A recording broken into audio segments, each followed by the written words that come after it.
পুলিশি নিরাপত্তায় এসএসসি পরীক্ষা হতে চলেছে। পরীক্ষা শুরুর নির্ধারিত সময়ের আগে থেকে গঙ্গারামপুরে পরীক্ষা কেন্দ্রগুলিতে পরীক্ষার্থীদের লম্বা লাইন পড়ে। দীর্ঘ প্রায় 9 বছর পর এসএসসি পরীক্ষা হতে চলে। রবিবার এসএসসি পরীক্ষা ঘিরে সকাল থেকে ট্রাফিক পুলিশের ব্যস্ততা ছিল যথেষ্ট।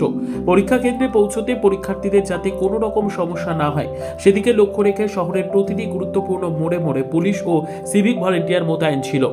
গঙ্গারামপুর মহকুমায় 8টি কেন্দ্রে পরীক্ষা হচ্ছে, তার মধ্যে গঙ্গারামপুরে 7টি কেন্দ্রে পরীক্ষা হচ্ছে। এছাড়াও বালুরঘাটে 11টি সেন্টারের পরীক্ষার আয়োজন করা হয়। জেলায় প্রায় 8,480 জন পরীক্ষার্থী পরীক্ষা দেয়।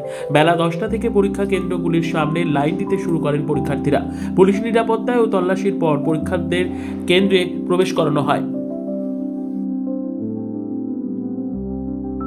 যেটুকু করা যায়, যতটা কভার আপ করা যায় ততটাই চেষ্টা করা হয়েছে। তার মধ্যে তো সেইভাবে করা হয়নি, তাও যতটা আমরা পেরেছি সেইভাবে করেছি। কীরকম আশা রাখছেন? বলতে পারছি না আসলে কোয়েশ্চেন পেপার এখন কেমন আসবে সেইভাবে। চাকরি যদি হয়েও যায় তারপরে কীরকম আশা?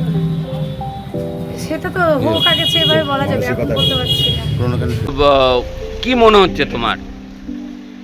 মনে হচ্ছে বলতে এতদিন পর একটা সুযোগ, তাও হঠাৎ করে এসছে, হঠাৎ করেই বলবো, কারণ কোনো রকম আগে থেকে কোনো রকম কিছু ছিল না, আমরা জানতামও না, সেভাবে প্রিপারেশনও নেওয়া হয়নি। এখন হঠাৎ করে 2 মাসের মধ্যে প্রিপারেশন, তো কি হবে এখন বলা খুব মুশকিল, জানি না কি হবে। কতটা প্রিপারেশন নিয়েছো এর জন্য? প্রিপারেশন একদমই নেওয়া হয়নি, কারণ সবাই নিজের অন্য কাজে সব ব্যস্ত হয়ে গেছিলাম, কারণ এই দিকে তো একদম পুরোপুরি আনসার্টেন ছিল না, ব্যাপারটা হওয়ার তো কথাই ছিল না। তো এখন দেখা যাক কি হচ্ছে। কতটা খুশি তোমরা? খুশির থেকেও বড় কথা, এতদিন পর একটা সুযোগ দিল, তাও হঠাৎ করে দেওয়া, এত কম সিট, এত পরীক্ষার্থী, খুব কম সময়, পরীক্ষার্থী এত বেশি, সেই তুলনায় সিট এত কম, তো খুশির থেকে এখন টেনশনই বেশি। আমাদের জেলায় যতগুলো সেন্টার আছে প্রত্যেকটা সেন্টারেই আমাদের সাফিসিয়েন্ট অফিসার ফোর্স দেওয়া রয়েছে। প্রত্যেকটা সেন্টারে আমাদের একজন করে ইন্সপেক্টর আছে, এবং যাতে লাইন মেনটেন হয় তার জন্য আমরা officer, lady constable, lady officer প্রত্যেকটা ভেন্যুতে রেখেছি। যে ভেন্যুতে বেশি পরীক্ষার্থী আছে সেই ভেন্যুতে আমরা বেশি অ্যারেঞ্জমেন্ট রেখেছি।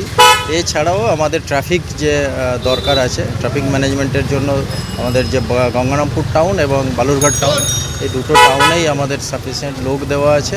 তো পিসফুলি এখনও পর্যন্ত কোনো ইস্যু হয়নি, সব ঠিকঠাক ঢুকছে এবং আশা করি কোনো অসুবিধা হবে না জেলায় আমাদের। ব্যুরো রিপোর্ট, উত্তর বাংলা সংবাদ।